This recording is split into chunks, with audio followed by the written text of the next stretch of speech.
اللہ وکفا وسلام علی عبادہ الذین اصطفیٰ خصوصاً علی سید الانبیاء علیہ التحیۃ والثناء اما بعد فاعوذ باللہ من الشیطان الرجیم بسم اللہ الرحمن الرحیم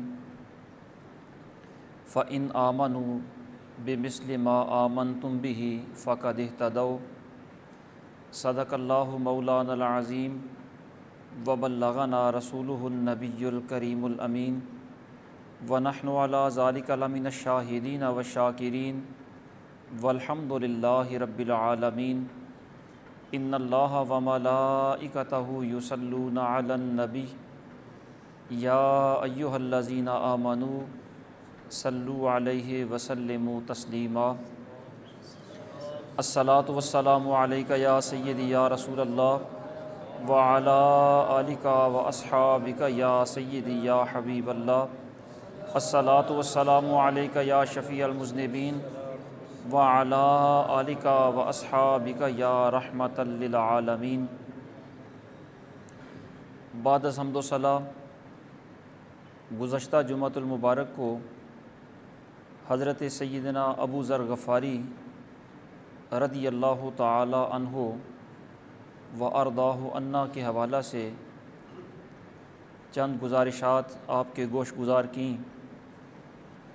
آپ کی زندگی کا ابتدائی خاکہ اسلام قبول کرنے سے پہلے مالک کریم کی طرف ان کی طبیعت کا میلان اور قبول اسلام کے حالات و واقعات اور حضور سید عالم صلی اللہ تعالیٰ علیہ وسلم کے حکم پر قبول اسلام کے بعد مکہ مکرمہ سے اذیتیں برداشت کر کے اپنے قبیلے میں حضور کے نمائندے اور مبلغ بن کر ان کے جانے کے حالات، یہ ساری گزارشات آپ کے سامنے عرض کیں۔ اسی سلسلہ کلام کو آگے بڑھاتے ہوئے حضرت سیدنا ابو ذر غفاری رضی اللہ تعالیٰ عنہ کے حوالہ سے ہی چند گزارشات آج بھی پیش کرنا مقصود ہے۔ مالک کریم کلمات حقہ کو زبان پر جاری و ساری فرمائے۔ حضور سید عالم صلی اللہ تعالیٰ علیہ وسلم نے ایک دفعہ ارشاد فرمایا، ایکم یلقانی علی الحال التی افارقہ علیہ۔ صحابہ جمع ہیں، حضور ان سے محو کلام ہیں، ارشاد فرما رہے ہیں کہ تم میں سے کون ہے جو قیامت والے دن مجھ سے اسی حالت میں آ کر ملے جس حالت میں میں اسے چھوڑ کر جا رہا ہوں۔ جو آج تمہاری کیفیت ہے، اسی کیفیت میں کون ہے تم میں جو مجھ سے قیامت والے دن آ کر ملے، اس کیفیت سے کمی بیشی اس کی زندگی میں کبھی نہ آئے؟ کون ایسا؟ جب سرکار نے یہ ارشاد فرمایا تو فقال ابو ذر انا، حضرت ابو ذر غفاری رضی اللہ تعالیٰ عنہ کہنے لگے، حضور میں ہوں، وعدہ کرتا ہوں کہ آج جو کچھ ہے آخری دم تک اس میں اضافہ نہیں ہوگا۔ بعض اوقات بندہ زندگی میں کوئی دوسری چیز ہی خرید لیتا ہے، اپنے لیے کوئی سامان زیستی اکٹھا کر لیتا ہے، گھر کے برتن کپڑے ہی جوڑ لیتا ہے، لیکن وعدہ کر رہے ہیں یا رسول اللہ آج جس حالت میں آپ کے سامنے موجود ہوں آخر دم تک اس حالت کے اندر تبدیلی نہیں آئے گی، ایک ذرہ برابر بھی جوڑ کے نہیں رکھوں گا، اسی حالت میں آپ سے آ کر ملوں گا۔ سرکار نے ارشاد فرمایا فقال لہ النبی صلی اللہ تعالیٰ علیہ وسلم، ان کے وعدے پر سرکار نے انہیں ارشاد فرمایا صدقت، ابو ذر تم نے سچ کہا ہے، تم ہی ہو جو ایسا کر سکتے ہو۔ فرمایا ما ازلت الخضراء ولا اقلت الغبراء علی ذی لہجۃ اصدق من ابی ذر، کہ آج تک کسی درخت نے ابو ذر سے زیادہ سچے بندے پر سایہ ہی نہیں کیا ہے۔ کسی سائے دار درخت کے نیچے ابو ذر سے سچا بندہ آج تک گیا ہی نہیں ہے۔ بلکہ درخت کے نیچے کیا جانا ہے؟ فرمایا زمین پر آج تک اس سے زیادہ سچا کوئی پیدا ہی نہیں ہوا، یہ سب سے سچا بندہ ہے، وعدہ کر رہا ہے اور سچا ہی وعدہ ہوگا۔ اور پھر اس وعدے کو حضرت ابو ذر غفاری رضی اللہ تعالیٰ عنہ نے کس انداز سے نبھایا۔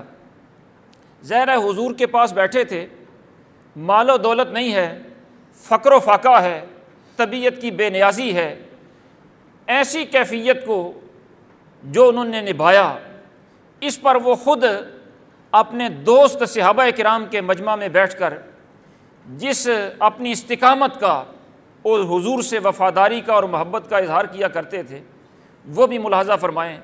سرکار سے وعدہ کر لیا، حضور کے بعد جب صحابہ کرام کے درمیان بیٹھے ہوتے تو حضرت سیدنا ابو ذر غفاری رضی اللہ تعالیٰ عنہ اپنے ساتھیوں سے کہتے انی لاقربکم مجلسا من رسول اللہ صلی اللہ تعالیٰ علیہ وسلم یوم القیامہ، کہ قیامت کا جب دن آئے گا تو ظاہر ہے سارے صحابہ حضور کی مجلس میں ہوں گے، جس طرح دنیا میں مجلسیں سجتی تھیں حضور کی بارگاہ میں وہاں بھی قرب ملے گا اور سب کو ملے گا اپنے اپنے رتبے کے اعتبار سے۔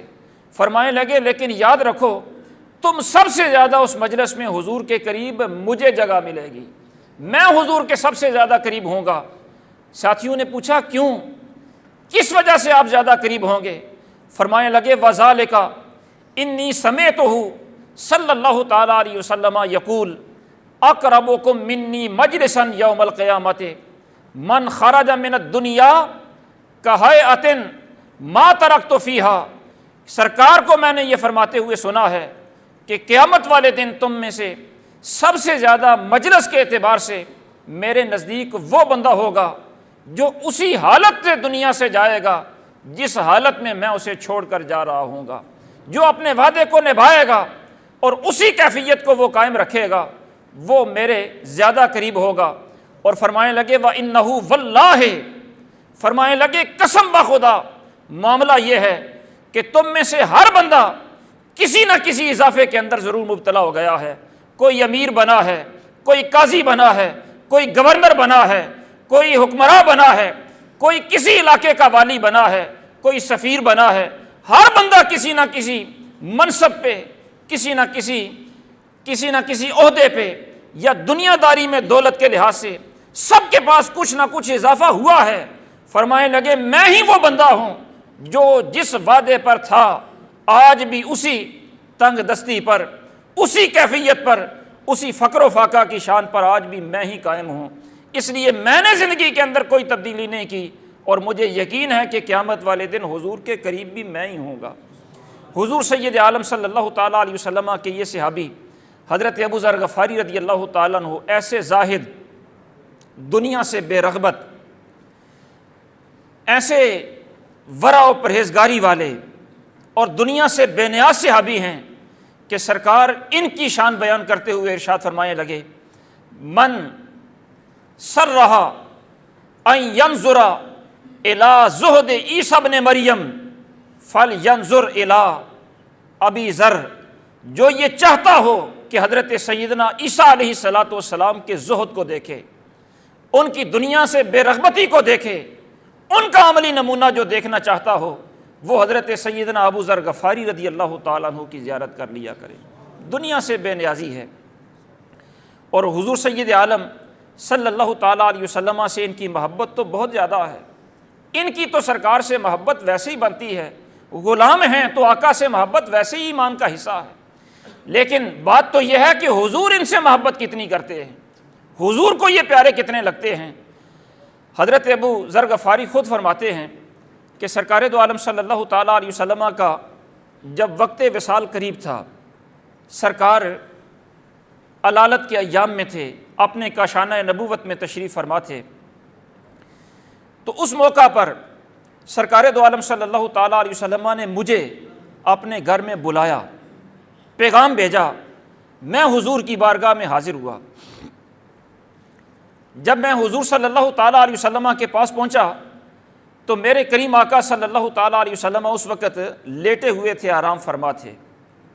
فرماتے ہیں کہ میں جھک کر سرکار کے جب قریب ہوا، سرکار آرام فرما ہیں، اپنے فراش مقدس پر سرکار لیٹے ہوئے ہیں، میں جھکا سرکار کی بات سننے کے لیے تو میرے کریم آقا نے رفع یدیہ، سرکار نے لیٹے لیٹے دونوں ہاتھ سرکار نے بلند فرمائے، فالتزمنی، اور میرے کریم آقا نے میرے چہرے کو پکڑ کر اپنے سینے سے لگا لیا۔ یہ میرے محبوب علیہ الصلوۃ والسلام کی حضرت سیدنا ابو ذر غفاری رضی اللہ تعالیٰ عنہ سے محبت کا عالم ہے۔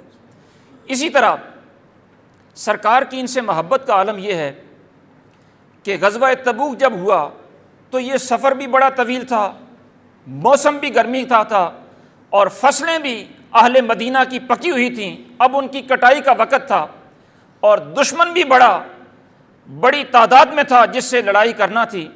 یہ ساری مشکلات اور سارے حالات سامنے ہیں۔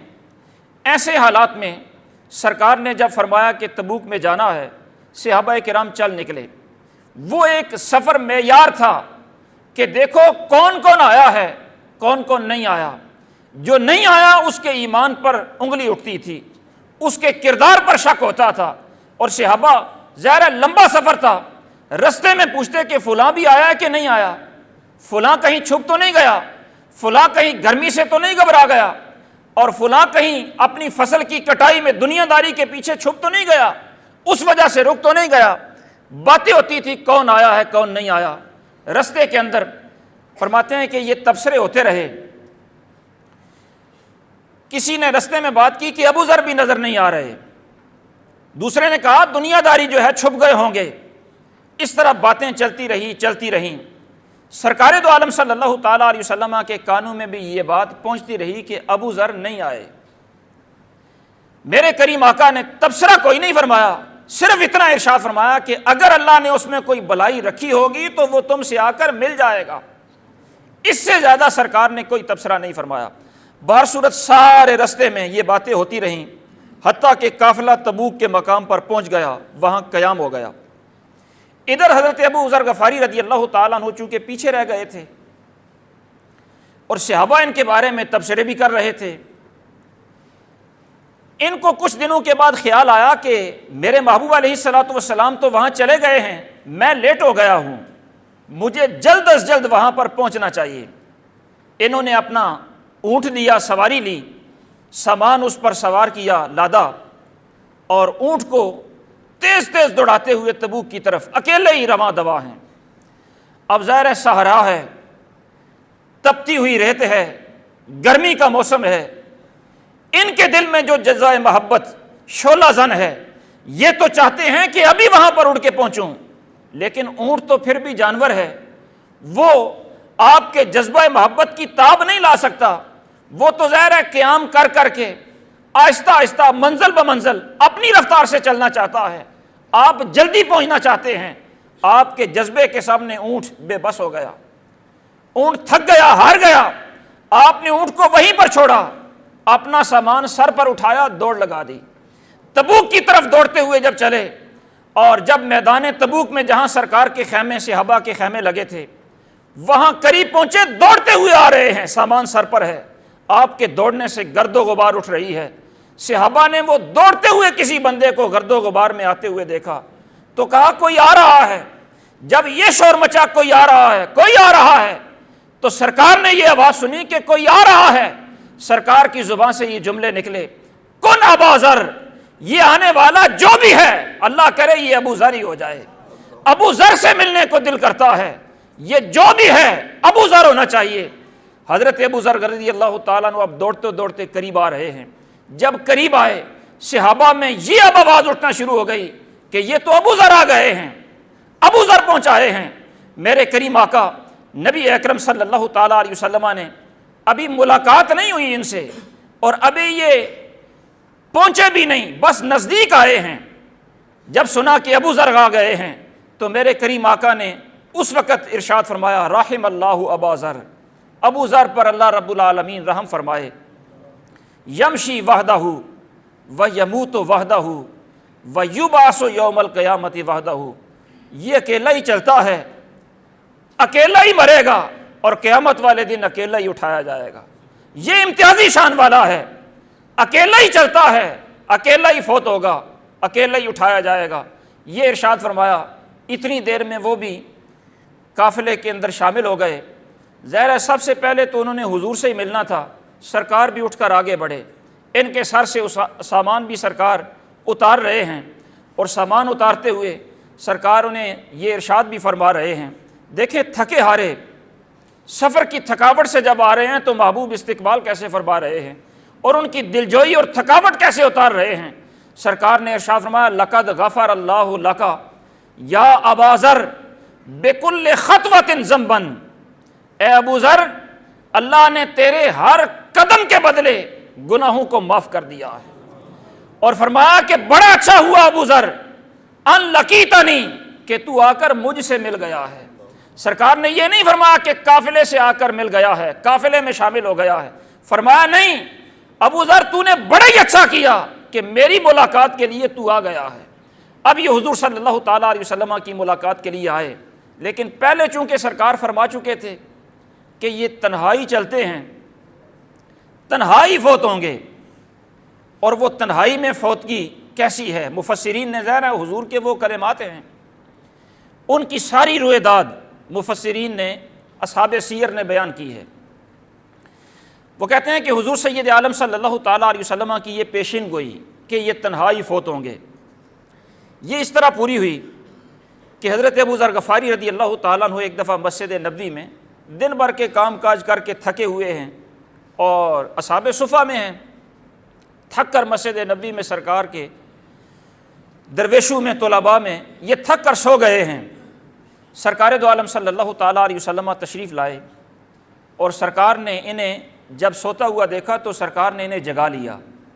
ویسے سرکار کی روٹین یہ تھی، معمول یہ تھا کہ کسی کو سوتا ہوا دیکھتے تو سرکار جگاتے نہیں تھے، لیکن ان سے چونکہ خاص باتیں کرنا تھی، ان کی خاص خلوت میں تربیت کرنا مقصود تھی، تو سرکار نے انہیں جگا لیا، اور جب یہ بیٹھے گفت و شنید ہوتی رہی، سرکار سے باتیں ہوتی رہی۔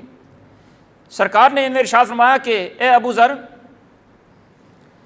ظاہر ہے قبیلہ غفار سے تمہارا تعلق ہے، جب سے مدینہ آئے ہو اپنے قبیلے کو بھی چھوڑ دیا ہے، میرے ہی مسجد میں میرے ہی در پر ہو، اور میری ملاقات کے لیے، میری زیارت کے لیے سب کچھ چھوڑ چھڑا کے یہیں ڈیرا لگا لیا ہے۔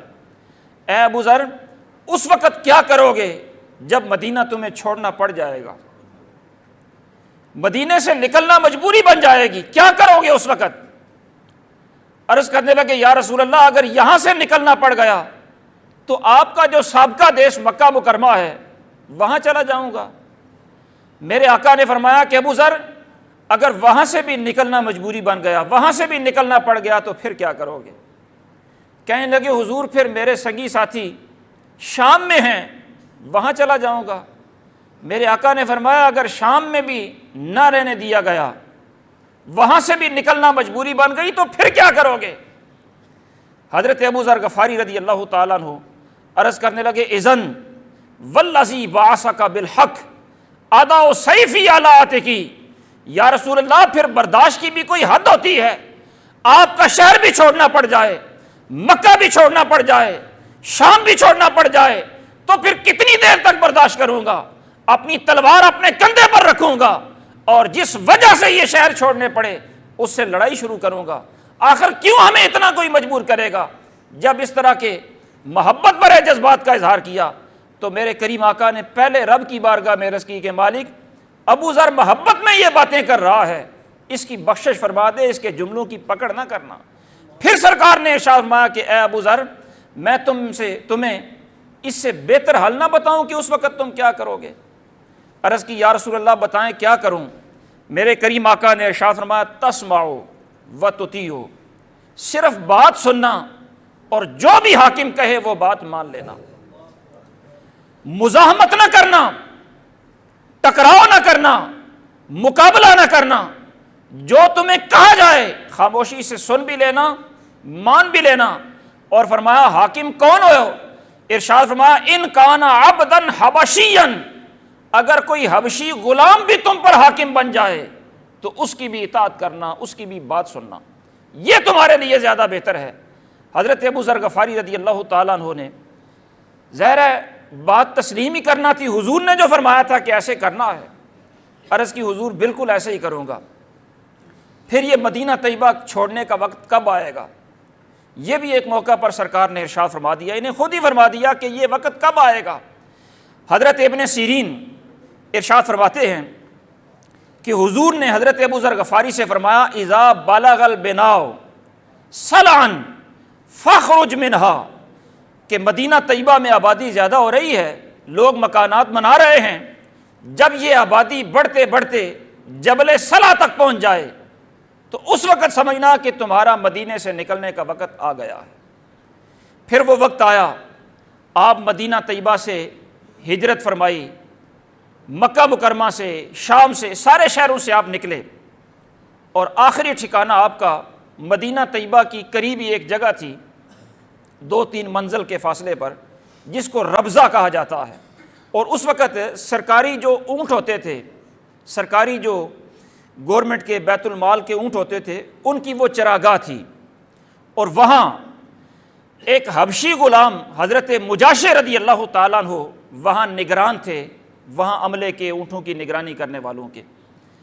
حضرت ابو ذر غفاری رضی اللہ تعالیٰ عنہ کو جب مدینہ طیبہ سے نکل کر وہاں اپنی رہائش اختیار کرنا پڑی تو آپ وہاں جب پہنچے تو عصر کا وقت قریب تھا، نماز کا وقت ہو رہا تھا۔ اب ظاہر وہاں نگران ایک حبشی غلام تھے، مصلی امامت پر انہوں نے کھڑا ہونا تھا۔ جب انہوں نے دیکھا کہ حضرت ابو ذر غفاری حضور کے جلیل القدر صحابی وہ تشریف لا رہے ہیں تو مصلی سے پیچھے ہو گئے، آپ سے درخواست کی کہ حضور آپ اب امامت فرمائیں۔ لیکن حضرت ابو ذر غفاری کو تو سرکار نے فرمایا تھا حبشی غلام بھی ہو تو اس کی بھی تم نے پیروی کر لی۔ انہوں نے کہا نہیں، سرکار نے مجھے فرمایا ہے، سرکار کا یہ فرمان بھی پورا ہو گیا ہے، آپ ہی کی اطاعت میں کروں گا۔ نماز پڑھی، اس کے بعد وہیں پر ایک خیمہ غصب کر لیا، کوئی مکان نہیں، چھپر بھی نہیں، ایک خیمہ سادہ سا نصب کر لیا۔ آپ ہیں، آپ کی بیوی ہے، آپ کی بیٹی ہے، وہاں رہائش اختیار کر لی۔ کچھ عرصہ وہاں پر رہے۔ اب حج کا موسم آیا تو یہاں کا جو نگران عملہ تھا، چراگاہ کے محافظین جو تھے، یہ بھی حج کرنے کے لیے یہاں سے مکہ مکرمہ چلے گئے۔ یہاں انسانوں میں سے سوائے ان 3 گھر کے افراد کے اور کوئی بھی باقی نہیں۔ اسی دوران حضرت ابو ذر غفاری رضی اللہ تعالیٰ عنہ کا وقت آخر آ گیا۔ وہ جو سرکار نے فرمایا تھا کہ یہ اکیلے ہی چلتا ہے، موت بھی اس حالت میں آئے گی کہ اکیلے ہی ہوں گے، کوئی دوسرا پاس نہیں ہوگا۔ آخری وقت قریب آیا، آپ کی بیوی پریشان ہیں کہ ہمارے گھر میں تو کفن دینے کے لیے بھی کپڑا نہیں ہے، دفن کرنے کے لیے ہمارے پاس اوزار نہیں ہیں، اس زمین کو کیسے کھودا جائے گا؟ یہ صحابی رسول ہے، اسے سپرد خدا کیسے کیا جائے گا؟ اس پریشانی کے عالم میں ہیں۔ تو حضرت ابو ذر غفاری رضی اللہ تعالیٰ عنہ فرمانے لگے پریشان کیوں ہوتی ہے؟ انہوں نے کہا آپ کی حالت دیکھ کر پریشان ہوں کہ کریں گے کیا؟ حضرت ابو ذر غفاری فرمانے لگے پریشانی کی بات نہیں ہے، سرکار نے جس طرح یہ فرمایا تھا کہ موت اس حالت میں آئے گی کہ تنہا ہوں گے، ساتھ ہی یہ بھی فرمایا تھا کہ بے یار و مددگار نہیں رہیں گے، ایک جماعت مسلمانوں کی آئے گی جو ان کو کفن بھی پہنائے گی، اور ایک جماعت وہ بھی آئے گی جو ان کا جنازہ بھی پڑھائے گی، دفن بھی کرے گی۔ ہوں گے اکیلے لیکن بے یار و مددگار نہیں ہوں گے۔ آپ نے اپنی اہلیہ سے فرمایا کہ رستے کے اندر کھڑی ہو جاؤ، کوئی جماعت آ رہی ہوگی۔ وہ انتظار کرتے کرتے 1 دن 2 دن، صبح و شام، کوئی جماعت نہیں آ رہی۔ ظاہر ہے جو حاجی اس رستے سے گزر کر جانے تھے وہ تو جا چکے، اب کون سا قافلہ یہاں سے حج کرنے کے لیے؟ حج کرنے کے لیے لوگوں نے یہاں سے گزرنا ہے۔ لیکن ایک جماعت آ ہی گئی، بڑی تیز دوڑتی ہوئی چلتی ہوئی سواریوں کو دوڑاتی ہوئی آئی۔ آپ کی اہلیہ نے اپنی چادر کا اشارہ کیا، وہ رکے، پوچھا کیا مسئلہ ہے؟ کہاں یہاں ایک مسلمان ہے، آخری سانسیں لے رہا ہے۔ پوچھا کون ہے؟ فرمایا ابو ذر غفاری ہیں، انہوں نے آپ کا نام سنا، سواریوں سے نیچے اترے اور یہ کہتے ہوئے کہ حضور کے صحابی پر ہمارے ماں باپ فدا ہو، آپ کے خیمے کی طرف دوڑے۔ جماعت جب آپ کے سامنے آئی تو حضرت ابو ذر غفاری رضی اللہ تعالیٰ عنہ فرمانے لگے وقت آخر ہے، کفن کی درخواست ہے، اور میں یہ بھی زحمت نہ دیتا اگر میرے پاس کفن موجود ہوتا، یہ بھی زحمت نہ دیتا۔ اور ایسا نہیں تھا کہ حضرت ابو ذر غفاری رضی اللہ تعالیٰ عنہ کے پاس زندگی میں ایسے مواقع نہیں آئے کہ آپ کو مال و دولت مل نہ سکتا ہو، مواقع بڑے آئے، لوگوں نے آفریں بڑی بڑی کی، لیکن آپ نے جو وعدہ کیا تھا سرکار سے کہ جوڑوں گا کوئی شے نہیں، اس وعدے پر برقرار تھے۔ آفریں تو اتنی اتنی آئیں کہ حضرت حبیب رومی رضی اللہ تعالیٰ عنہ نے ایک دفعہ 300 اشرفیاں بھیجیں کہ اپنی ضروریات کے لیے خرچ کریں۔ فرمایا میرے پاس اللہ کا دیا ہوا بہت کچھ ہے۔ حضور کیا ہے آپ کے پاس؟ فرمایا بکریاں ہیں جن کا دودھ دو لیتے ہیں، ایک خادم بھی ہے جو ہماری معاونت کر دیتا ہے، اور ہمیں کیا چاہیے؟ یعنی اتنے سے پر گزارا کر لیتے ہیں، وقت گزر جاتا ہے، اس سے زیادہ ہمیں کیا چاہیے؟ ایک دفعہ ایسا بھی ہوا کہ ابو مروان کے والد حضرت ابو ذر غفاری رضی اللہ تعالیٰ عنہ کو دیکھتے ہیں کہ کھال پہنی ہوئی ہے لباس کے طور پر، کہنے لگے آپ کے پاس اور لباس کوئی نہیں؟ فرمایا بیٹے اگر اور ہوتا تو ظاہر ہے تجھے نظر آ جاتا، یہی ہے اس لیے یہی پہنا ہوا ہے۔ کہا پرسوں تو آپ کے جسم پر میں نے دیکھا تھا دوسرا لباس، وہ کہاں گیا؟ فرمایا وہ مجھ سے بھی زیادہ ایک ضرورت مند ملا تھا، میں نے اسے دے دیا، اب لباس کوئی نہیں، یہ کھال پہن لی ہے۔ وہ کہنے لگا آپ سے زیادہ ضرورت مند کون ہو سکتا ہے؟ فرمایا مجھے تم سمجھتے ہو کہ میں ضرورت مند ہوں، مجھ سے ضرورت مند کوئی نہیں، میرے پاس بکریاں ہیں، میرے پاس خیمہ ہے، میرے پاس خادم ہے، اس سے زیادہ آسانی کی زندگی اور کیا ہو سکتی ہے؟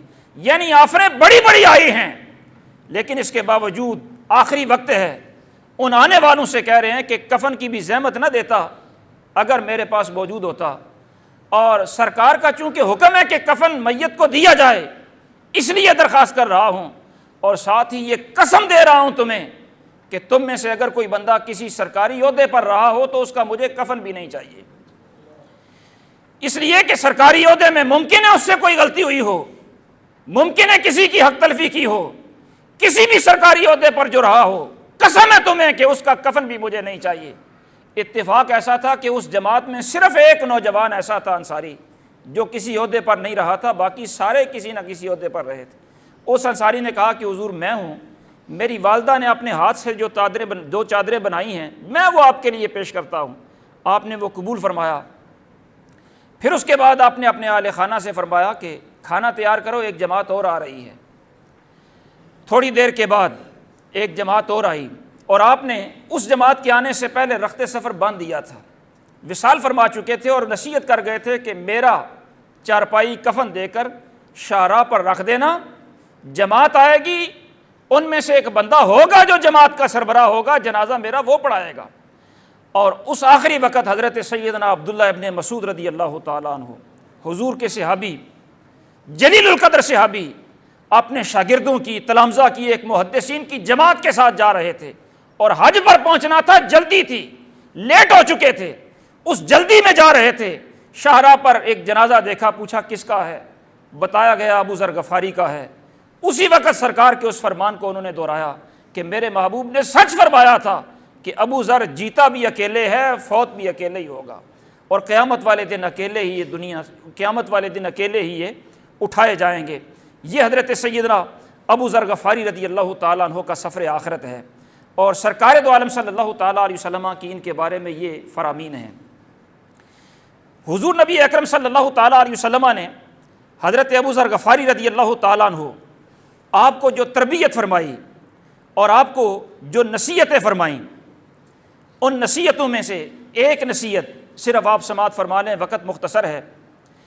حضرت ابو ذر غفاری فرمانے لگے امرانی خلیلی بسبع، میرے محبوب علیہ الصلوۃ والسلام نے مجھے 7 باتوں کا حکم دیا ہے۔ ان میں سے ایک تو حکم یہ دیا کہ میں غریبوں سے ہمدردی کروں اور غریبوں کے پاس رہا کروں، ان سے دوری نہ اختیار کروں، اور دوسرا مجھے انہوں نے یہ حکم دیا کہ میں ہمیشہ دنیا داری کے معاملات میں اپنے سے کم تر کو دیکھوں، اپنے سے اوپر والے، اپنے سے امیر کو کبھی نہ دیکھوں۔ تیسرا انہوں نے مجھے یہ حکم دیا کہ کبھی بھی بلا ضرورت کسی سے کسی شے کا سوال نہ کروں، اور چوتھا انہوں نے مجھے یہ حکم دیا کہ لوگ میرے ساتھ، میری برادری والے کیا ہی کریں، تانے دیں، تعلق توڑیں، وہ جو جی چاہے کریں، لیکن میں ہمیشہ ان سے صلہ رحمی ہی کرتا رہوں۔ اور پانچواں مجھے انہوں نے یہ حکم دیا میرے محبوب علیہ الصلوۃ والسلام نے کہ بات ہمیشہ سچی کرنی ہے، خواہ کسی کو کتنی ہی کڑوی کیوں نہ لگے۔ اور چھٹا مجھے یہ حکم دیا کہ جب اللہ کی رضا کا کوئی معاملہ ہو تو اس وقت کسی کی ملامت سے ڈر کر رضا الہی والے کام کو چھوڑنا نہیں ہے، اسے کر گزرنا ہے۔ اور ساتواں مجھے یہ حکم دیا کہ ذکر سے لا حول ولا قوت الا باللہ سے تمہاری زبان تر رہنی چاہیے۔ دعا ہے مالک کریم انہی کلمات کو شرف قبولیت عطا فرمائے۔ وما توفیقی الا باللہ العلی۔